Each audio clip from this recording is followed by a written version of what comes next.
మీరు చేసే ఈ కిరాతకాలు, ఈ దారుణాలు వాళ్ళ ప్రజలు ఏమన్నా భయపడతారనుకుంటున్నారా? ఎవరు భయపడరు.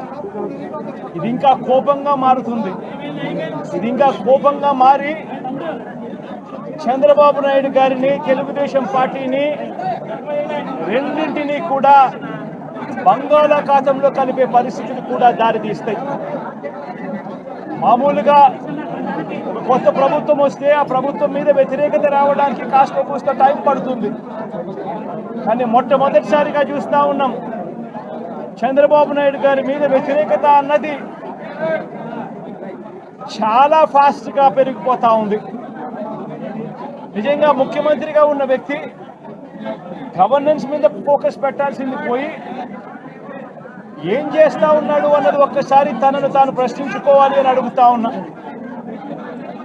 ఈరోజు రైతులకు సంబంధించి వ్యవసాయం పూర్తిగా ముమ్మరంగా సాగుతా ఉన్న పరిస్థితుల్లో రైతులకు తాను హామీ ఇచ్చిన, మేనిఫెస్టోలో తాను చెప్పిన హామీ, రైతులకు 20,000 రూపాయలు పెట్టుబడి సహాయంగా ఇస్తానని చెప్పి రైతులకు ఎగరగొట్టేశాడు.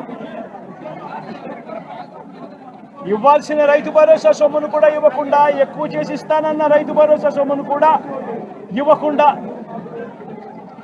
రైతులకు మోసం చేశాడు. పిల్లలు బడులకు పోతా ఉన్నారు.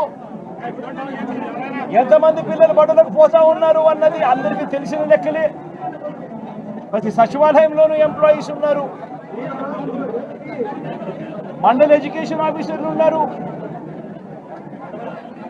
అయినా కూడా తల్లులను మోసం చేస్తూ అమ్మఒడి ఎగరగొట్టేశారు.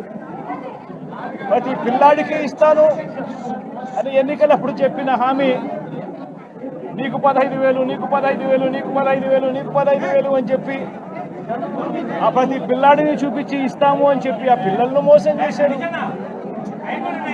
ప్రతి అక్క చెల్లెమ్మలను మోసం చేశారు.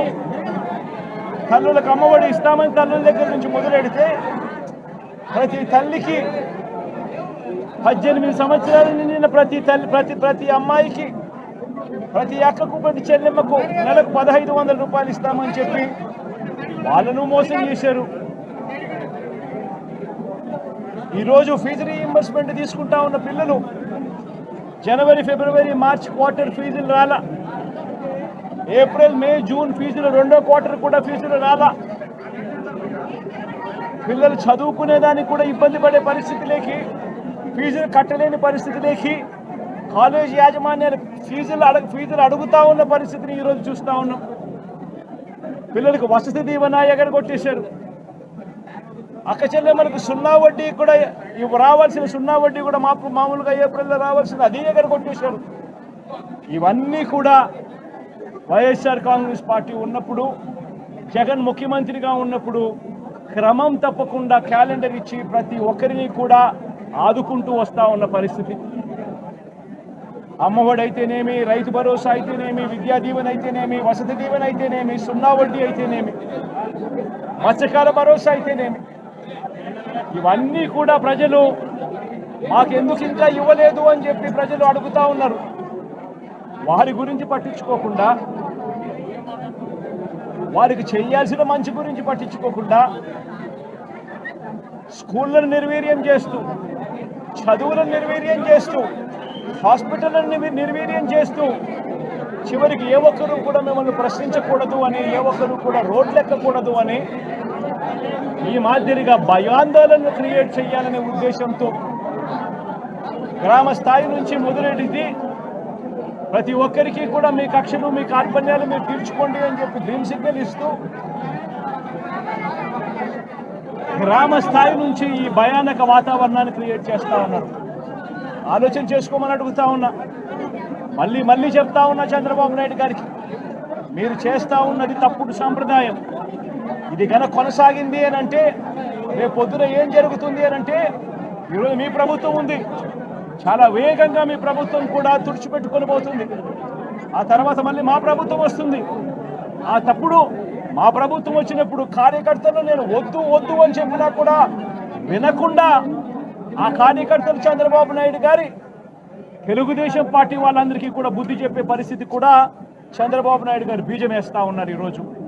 దయచేసి నేను చంద్రబాబు నాయుడు గారికి చెప్తా ఉన్నా, ఈ తప్పుడు సాంప్రదాయాలను ఇంతటితో ఆపండి. ఈ తప్పుడు సాంప్రదాయాలు పెద్దయ్యాయి, వృక్షాలైనాయి అని అంటే ఆ తర్వాత ఆపడం ఎవరి చేత కాకుండా పోతుంది. ఇప్పటికే లా అండ్ ఆర్డర్ అనేది గాడి తప్పింది. ఇప్పటికే ఏం జరుగుతూ ఉంది అన్నది మీకే తెలియకుండా కూడా జరిగేంత దారుణమైన పరిస్థితిలోకి ఈరోజు లా అండ్ ఆర్డర్ పోతా ఉంది. ఒక వైఎస్ఆర్సీపీ కార్యకర్తలే కాదు, వైఎస్ఆర్సీపీని అభిమానించే వాళ్ళే కాదు, చివరికి మహిళల మీద కూడా అగత్యాలు పెరిగిపోయినాయి, చిన్నపిల్లల మీద కూడా అగత్యాలు పెరిగిపోయినాయి. ఇష్టం వచ్చినట్టుగా రౌడీజం పెరిగిపోయింది. ఇష్టం వచ్చినట్టుగా ఎవరికి బుద్ధి పుడితే వాళ్ళు చేస్తూ ఉండే కార్యక్రమాలు జరుపుతూ ఉన్నాయి. లా అండ్ ఆర్డర్ పూర్తిగా గాడి తప్పిన పరిస్థితులు కనిపిస్తూ ఉన్నాయి. ఇప్పటికైనా చెప్తా ఉన్నాను, హెచ్చరిస్తూ ఉన్నాం, మరొక్కసారి కూడా చెప్తా ఉన్నాం. శుక్రవారం ఈ మధ్య కాలంలోనే జరిగిన ఇంకొక ఘటనలో ఏకంగా చంపేసిన ఘటన చూసాం నంద్యాలలో. శుక్రవారం నేను అక్కడికి కూడా పోతా ఉన్నాను. ఆ ఘటనను కూడా ఒకసారి రాష్ట్రం దృష్టికి, దేశం దృష్టికి కూడా తీసుకొని పోయే ప్రయత్నంలో భాగంగా అక్కడికి కూడా వెళ్ళి జరిగిన అగాత్యం, జరిగిన అన్యాయం అక్కడ కూడా హైలైట్ చేసే కార్యక్రమం కూడా చేస్తాం. ఖచ్చితంగా హైకోర్టు తలుపులు తడతాం, అవసరమైతే సుప్రీంకోర్టు తలుపులు కూడా తడతాం. ఇప్పటికే ప్రధాన రాజకీయ పక్షాలన్నింటికీ కూడా రాష్ట్రంలో జరుగుతూ ఉన్న అన్యాయాల గురించి వివరించడం జరిగింది. ఇక హైకోర్టు, సుప్రీంకోర్టు గడపలు కూడా గట్టిగా వాళ్ళ తలుపులు కూడా కొట్టే కార్యక్రమాలు గట్టిగా చేస్తాం. రాష్ట్రంలో జరుగుతూ ఉన్న ఈ అన్యాయాలు, ఈ ఆక్రందనల మీద ఎందుకు ప్రెసిడెంట్ రూల్ విధించకూడదు అని చెప్పి కూడా గట్టిగా వాళ్ళని అడిగే కార్యక్రమం కూడా చేస్తాం. గవర్నర్ గారిని కూడా ఈ విషయంలో కలగజేసుకోవాల్సిన అవసరం ఉంది అని చెప్పి కూడా గవర్నర్ గారిని కూడా ఈ సందర్భంగా విన్నపిస్తూ ఉన్నాం. ఇవన్నీ కనీసం మీరన్నా సుప్రీంకోర్టు జడ్జిగా పనిచేశారు, కనీసం మీ సమక్షంలో మీరు ఉండగానే ఇవన్నీ ఈ రాష్ట్రంలో జరుగుతూ ఉన్నాయి. దయచేసి మీరు కూడా కాస్తో కూస్తో చూసేసి ఉన్నట్టుగా పోకుండా మీరు గట్టిగా ఇన్వాల్వ్ కమ్మని చెప్పి గవర్నర్ గారిని కూడా ఈ సందర్భంగా విజ్ఞప్తి చేస్తూ ఉన్నారు.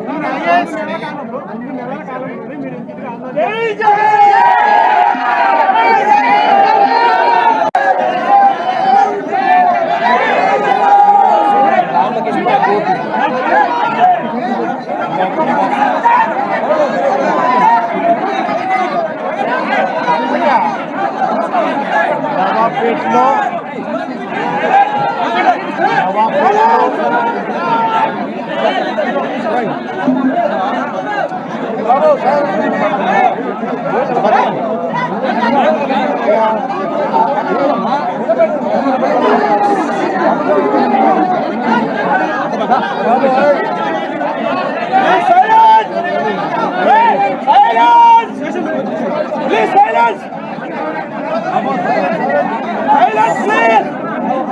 Silence!